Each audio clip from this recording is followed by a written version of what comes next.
godiya ga Allah za mu fara. Sannan na biyu asibiti, a irin wannan asibiti abinda ake tsammani shine ya kamata a samu kwararrun likitoci.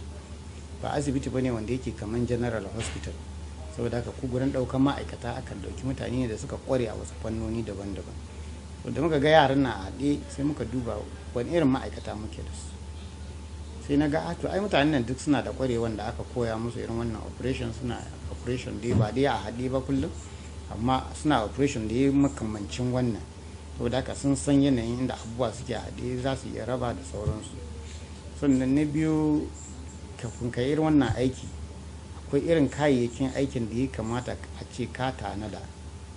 To sai muka duba da me muke da shi, da me kuma ba mu da shi. So da muka duba sai muka ga to abubuwan da ba mu da su abubuwa ne wanda inda har mun riga mun sa ranmu za mu iya samun su. Sai to ba damuwa, that means akwai masu aiki kuma kayan ayyuka da kayayyakin aiki da ya kamata a tanada wanda ba mu da su masu samuwa ne. To tun da za su samu, to kuma me zai hana mu iya yin aikin? Babu dalili. Saboda haka abin da ya kamata mu je mu fara neman kuɗi.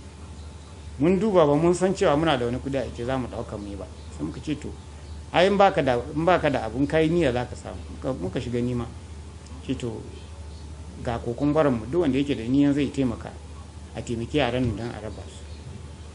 Mun bi sama da kasa, muna kan nema, kuma muna ta kokarin mu dan abin da muka samu gurin aikin mu muna sawa, muna yi, muna ta bi a hankali, har ya kai lokacin da muka samu ma har gwamna shi ma zai tosa yaran nan, shi ma ya kawo nashi gudunmawa ya hada. Sai muka kammala duk shirye-shiryen da ya kamata, muka hada duk kayan aikin da ya kamata, ƙwarewan da ya kamata a ce muna da shi muka hada, wanda kuma suke bukatan dan ƙarin training aka dan sa aka musu training. Su daga ƙarshe muka ga komai da ya kamata mu hada mun hada, sai muka sa rana da yardan Allah kuma aka yi aikin nan ba tare da wani ciwon kai ba. Alhamdulillah aka gama lafiya kalau. Kuma yaran nan a inda muke magana nan yanzu duk sun samu lafiyan da yake muna tsammanin ma nan ba da daɗewa ba za mu sallame su. So inda ake ke farin ciki na ma, mafi muhimmancin farin ciki na shine cewa ga su yaran nan yau wanda da ba a raba su ba inda za su yi irin rayuwa na musamman na mutum. Amma ga shi Allah ya taimaka ta hannun mutanenmu da kuma mu da kokarinmu, Allah ya sa ba mu basiran da har muka iya raba su. Kaga abin farin ciki ne sosai, ba zai misaltu ba, inda at least rayuwa ne Allah ya sa ka ce ta. Saboda haka muna murna kuma muna kuma godiya ga Allah.